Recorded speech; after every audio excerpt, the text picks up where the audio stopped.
Hello, you wonderful people, and welcome to another episode of Not Too Comic Book. This being a show where it's about TV shows that are adaptations of comic books. For today's episode, I'm going to talk about the latest episode of The Flash. A lot of interesting things went down in this episode, so let's break it down. First and foremost, I should bring it up. This episode felt like a Legends of Tomorrow episode. The way it happened at the beginning, and you're seeing a dinosaur and like a Spartan and a tugboat. You're like, what's going on here? And the moment the dinosaur popped up, I was like, oh, time's broken to a certain extent, because it's like, oh yeah, the Legends literally deal with the same thing of like, oh, when time was broken, it's like, yeah, guys, was it at the end of season 2?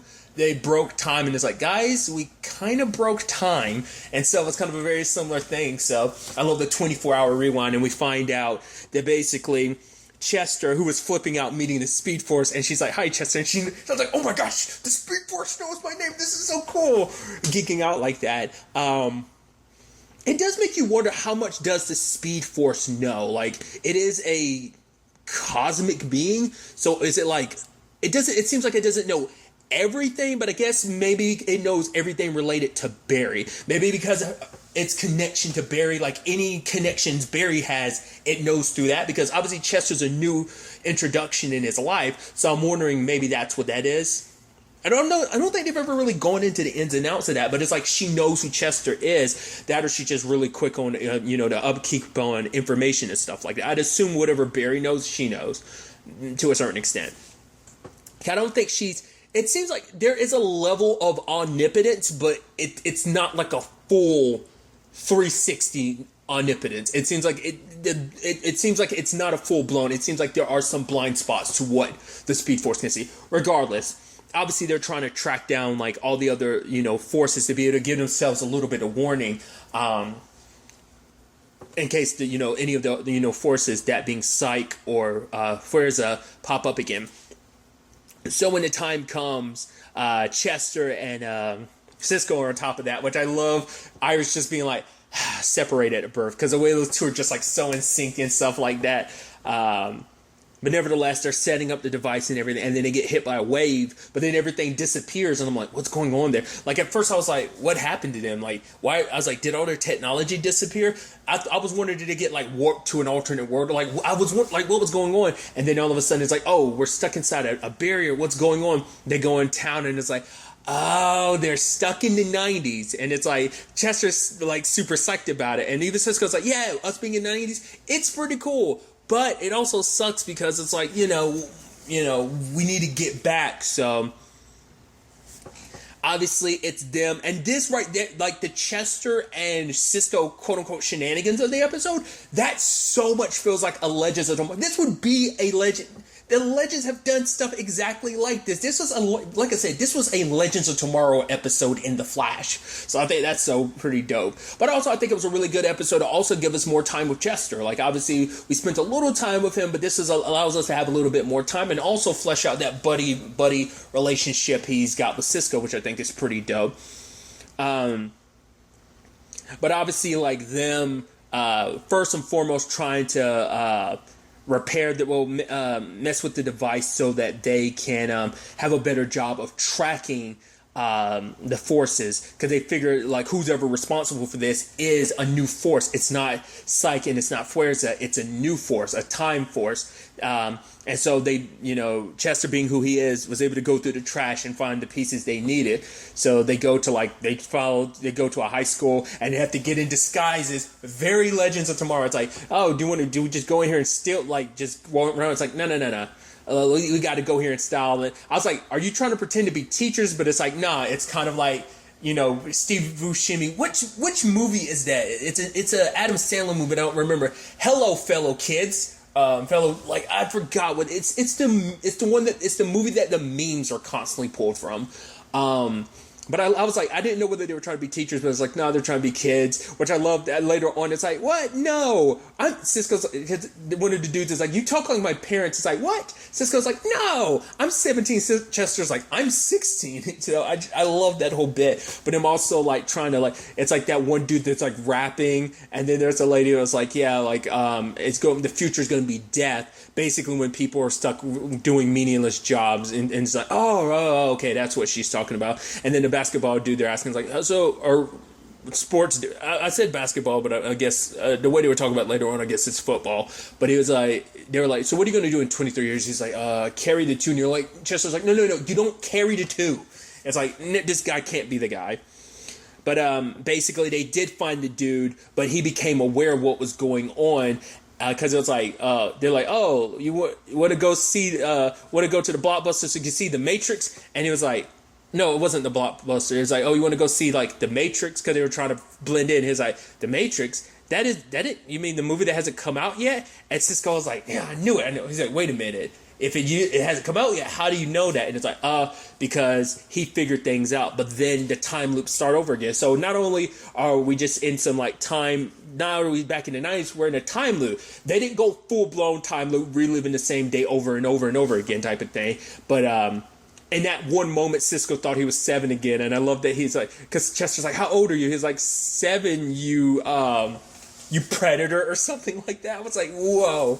And so that was interesting because I was almost worried. I was like, oh, so is Chester going to have to handle this alone? But luckily, he was able to kind of rein Cisco back in by reminding him of stuff and being like, oh, this is who you are. And it's like, right. Thanks for reminding me, Chester.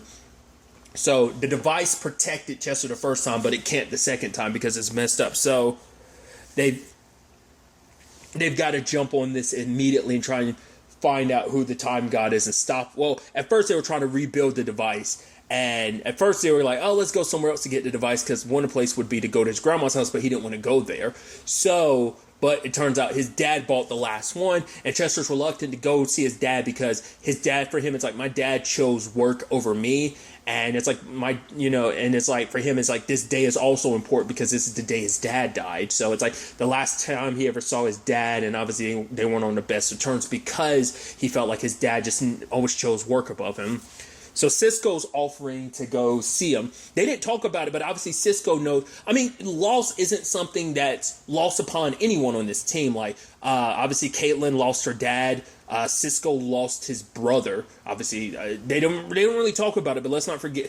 I don't know if that's. It seems like that's something that stayed the same since Flashpoint. Like it seems like that's something that's never changed, even post Crisis. That might be something they still might decide to bring up, but I think that's something they've been sitting on for like 3 seasons now. So I feel like because his brother, like obviously Flashpoint happened in season 3, so like they've been sitting on that for a while. So I don't see them changing that now. Well, I said 3, but actually going into 4 seasons, but I don't know if that's something that they like will decide to like erase because of Flashpoint. I don't think they brought that up. I think it's just kind of solidified saying like Dante's still dead in his continuity, at least that we're aware of.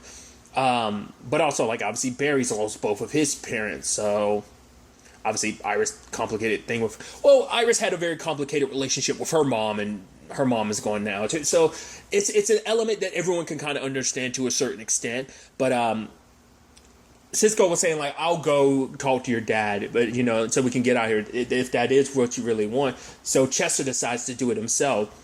And it actually gave him some insight I thought was really interesting. And he even talks about it later on because he was a kid at the time. So you as a kid only have one perspective. It's not till you get older that your perspective can change. And for him, it's like hearing this perspective from his dad that he would have never gotten this perspective from his dad himself. But being a stranger, like, oh, I need this thing. It's like, nah, I'm throwing it in the trash because I want my son to find it himself. I want it to be a situation where he realizes like where other people see trash that he sees treasure. And now we kind of understand where Chester has that mentality. His dad gave it to him, though he grew up never knowing that. Now in retrospect he realizes like everything my dad ever did was because he wanted me to enjoy like the science of things. He wanted me to understand everything on my own, to kind of to enjoy the discovery of things, and it's like realizing like, oh, you don't care about work more than your son. You care about work. You don't care about work more than your son. You care about work because of your son. And it's like, yeah, I do. I work as much as I do because I want a good future for my son. So now it's a situation where he realizes like everything his dad ever did, ever sacrificed for him was for his sake. And it gave him a new appreciation for his dad, a new understanding of his dad. And obviously I loved him hugging. His dad was like, this is weird. I was almost hoping that Chester would kind of convince his dad, being like, I'm your son. This is who I grew up to be. I think it would have been nice if he would have been it, but obviously for him, it's like, if I tell him, there's a chance the loop would start over if too much changed. So they kind of had to keep that low-key. So he didn't have an opportunity to kind of be like, this is the man I grew up to be, I hope I make you proud. I thought it would have been nice if they would have had the heart-to-heart moment like that, but they still had their heart-to-heart just without realizing him. At least, it's better to know now than never know at all, what was in his dad's heart. So his dad actually helped him build a new device, and they end up finding the time god, or rather the time god finds them, and it's Dion. It's interesting. Now it kind of makes a little bit more sense, because I was wondering if these were just because obviously we see it a lot with Psych about him just being a dude wearing the mask and everything, but these are just regular people, and I think that's so interesting, because going into this, after everything was dealt with, after Barry got his speed back and we saw the lightning show up in the sky, I said, there's going to be all these different, are they all going to be speedsters or something like that? It's like, rather than becoming speedsters, all these other forces were born, and they're basically bestowing upon their power. Like, whereas Barry was kind of chosen by lightning, there's a couple people who were chosen by the different forces. The time god, the time force ended up, I guess, choosing, because I would wonder, I would assume on some level they have to be kind of, it makes you wonder, maybe it's not even necessary, these are forces that were born, but maybe they're embodying a human, so that human has everything there is. Because whereas, the Speed Force is an entity all in its own, bestows its power to others, but I'm wondering, are there other forces like that? Because it seemed like Psych was dealt with, but I guess it's he's temporarily dealt with, considering they're dealing with essentially a god. It's probably that human version of me is gone, but I can always find other people to bestow my power upon. Maybe rather than where the Speed Force can divvy up its power to multiple people at any given time, giving them speed, maybe these other gods can only do one at a time because they're fresh face, because they're new. The Speed Force has been around for a very long time. It's a very ancient thing, so maybe these other forces, maybe they didn't really pop into existence, or at the very least, maybe they've always been there, but they've never been awoken until more recently, so they're still fledglings at this, so they can only give their power to one person at a time. Maybe, maybe not. Because it seems because Dion's just a regular human who's been bestowed upon the power. Because I was just thinking Fuerza as well as Psych were just, the Speed Force is just manifested in physical form. I didn't think that, they're actually possessing some human's body. That's why I was kind of wondering if Kristen could end up being Fuerza. That might not be the case. We'll have to wait and see. I had to go back because someone had let me know 2 weeks ago about Fuerza. I think she had a different name, so I had to still look into it. I didn't look into it just because I didn't want to kind of spoil anything. I still don't know if I'm going to or not. I just don't want to take the chance I might spoil something for myself, so it might be a good thing I didn't look it up. Maybe I need to. I don't know. I'll make a decision on that front. But essentially, Dion's doing this because an injury he ended up getting basically ruined his career. What could have been and now in retrospect, I'm talking about it. It was regardless. I was about to go on a tangent. Regardless, the future where he currently works at, what his life is, he doesn't like that, and he wants to change the past. But Chester tells him, you can't get fixated on this one moment. The fact of the matter is, take a different perspective, a different look. Don't let this one particular event define the rest of your life. Your future is yours for the making. He's so I get to decide my future, and I get to decide everyone else's. So now he went full blown, I'm going to decide, because obviously his life isn't what he wanted to be. So now it's going to be a thing of, whoa, I've got this power, so I don't have to just worry about my future. I can change everyone's future. Which you'd almost think with all this time stuff, it would kind of, I guess it's kind of a Flash situation right now. I wonder if there are going to be any winks and nods. The Legends could get involved in this, but they're probably not going to. It'd be kind of interesting when we do eventually get to the Legends. They're like, man, do you believe all that crazy stuff that went back? Oh, yeah. There's some crazy wonky stuff going on with the time.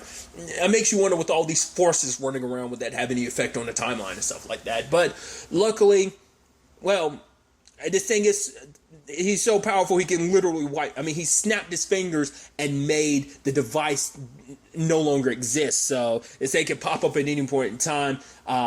as Cisco kind of says, this thing could probably freeze even Barry. As fast as Barry is, this thing controls time, which is you're going to be a force to be dealt with. Obviously, Psyche comes with his own, issues, Fuerza as well. So it's like, now we've got 3 of maybe like 5. I'd assume 6. I'd assume there's going to be a grand total of 7, including the Speed Force. So I'm assuming there's 6 others. There might only be 5. I don't remember the different lightnings. But because 7 just seems like the right number. I mean, it's also season 7, but also it's just like 7 just seems like that good odd number. I mean, it's a lucky number too. So it just seems like that number that resonates so well throughout. So then that's why I'm like, it just seems like that's the accurate number. We'll ultimately have to wait and see on that front, but I also thought was interesting, speaking of Chester, we do see that he's planning on building some device his dad never got around to or couldn't. It was, I guess, one of his dad's final projects. I'm curious what that's going to ultimately end up being. I don't know if Chester, I haven't looked into it, I don't know if Chester's someone from the comic books who has, like, powers. Kind of like, I don't know if it's going to be kind of like a Curtis type of situation, how like Curtis was like introduced, he's just the tech dude at first, but then eventually becomes Mr. Terrific. So, I mean, obviously much like Cisco eventually became Vibe. So I'm wondering, is it going to be something like that where he either gets powers in the comics or he becomes just a hero in his own right, whether it's kind of like a Mr. Terrific or kind of like a Jimmy situation of becoming a Guardian. There's just, you become a hero vigilante in your own right. Is it, whether it's tech based or whether you just straight up build something that ends up getting you superpowers. I don't want to know. It's a rhetorical question. I'm not really asking. I'm just curious. It's just, I'll get answers to it soon enough, I'm sure. So like I said, I just don't want anything spoiled for me. So I'm just like, I'm not going to look into it, but it's just something that kind of floated my mind. I never really thought about too much until now. But regardless, I didn't talk about it, but I did like that obviously at one point Dion released another wave and like everything had gotten changed into stuff from, obviously all the stuff popping up from different points in time. Joe, Frost, Caitlin and Iris all got changed, and Joe's like, "Whoa, Iris looking great," and she's like, "Thanks, you too, Dad."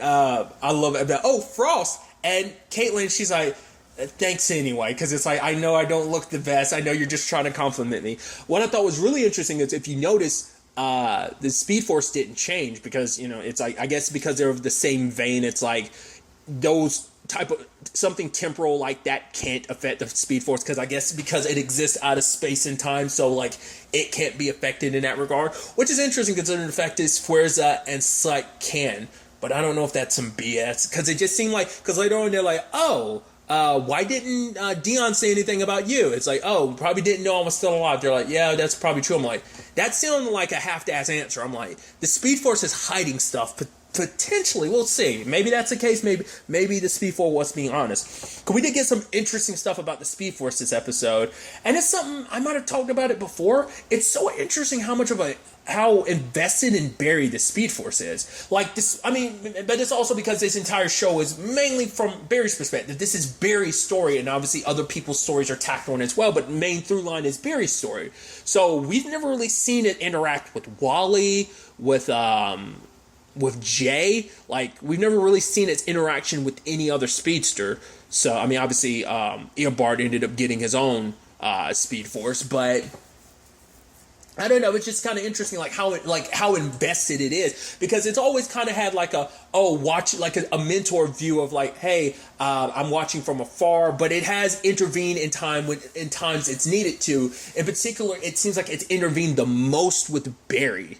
Like, I just find that so fascinating that it just like, that's why I'm like, I think it's been like manifesting itself as a human for so long that it just kind of very similar to Harry from Resident Alien. You spend enough time as a human, it starts wearing off on you, the humanity. So like, it's definitely become more human. Obviously, it's like, oh yeah, this blanket of Barry. It's like, oh, you and Barry have this thing. Oh yeah, that's between you and Barry, right? The whole burrito thing. And I'm like, it almost sounded like the Speed Force was a little jealous because it was almost like, I wish we kind of had that. I was like, yo, like, you were, wow. You're that's so interesting because it's like you aren't his mother, but I guess because you spent so much time like one, and I guess to a certain extent Barry is your child. You blessed him with the Speed Force. You believe in him so much. You chose him because it's like, because of what you were capable of, the hero you are and will continue to be, and all that. So there is this motherly love to it, so I think that's so interesting. But at one point, Iris shows him shows the Speed Force a blanket, and she's like, "Oh, it's like being covered by, like, hugged by something like love."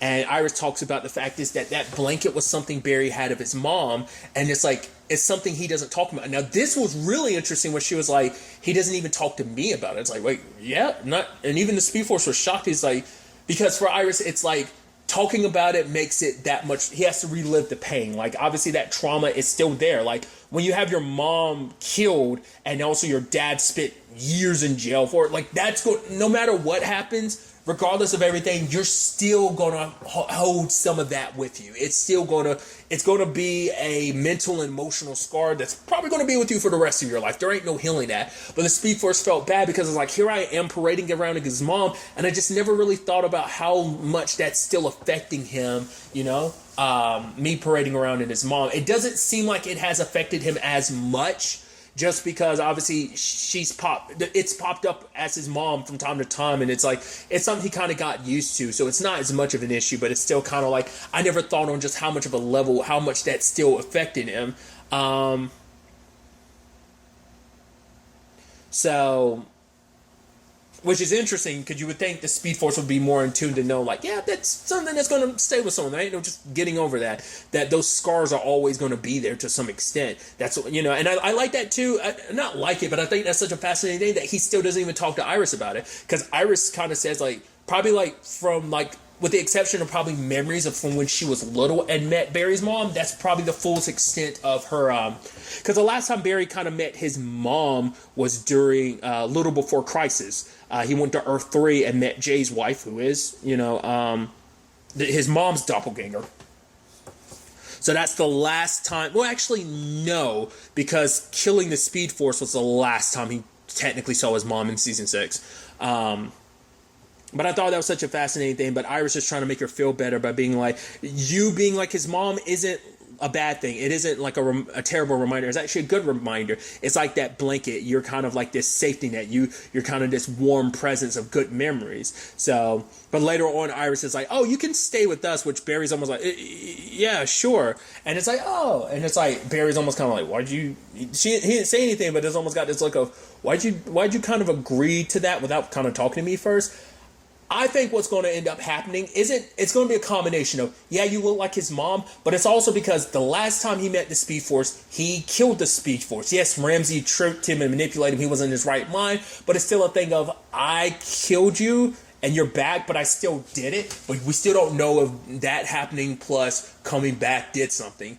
Not unless we end up finding out the Speed Force isn't actually the Speed Force, it's just a different force pretending to be the Speed Force, or maybe the Speed Force came back and is full-blown evil and the Speed Force is trying to do its own thing, trying to escape. Maybe it's trying to find a way to absorb all the other forces, so it needs Barry's help. It's like, oh, I need my number one speedster to help me, because with you, I can take them all out and absorb their power. So, like, the Speed Force might be on some evil shenanigans, or once again, I could be reading too much into it, but it just seems like the Speed Force is hiding stuff. We'll have to wait and see, but part of me wonders if are those elements playing into it, or Barry's like, I killed you. Like, it's already bad enough with the trauma of, oh, my mom was murdered by his eternal arch nemesis, Eobard, but it's also the thing of, I technically killed my mom because I was in the Speed Force looked like my mom and I killed her, so it's almost like I'm sure that messes you up on a psychological level as well. So, but it also being like, oh, your mom's back, but it's not really your mom back. Oh, but the Speed Force is back, but it's also like, yeah, I did what I did. So it's like,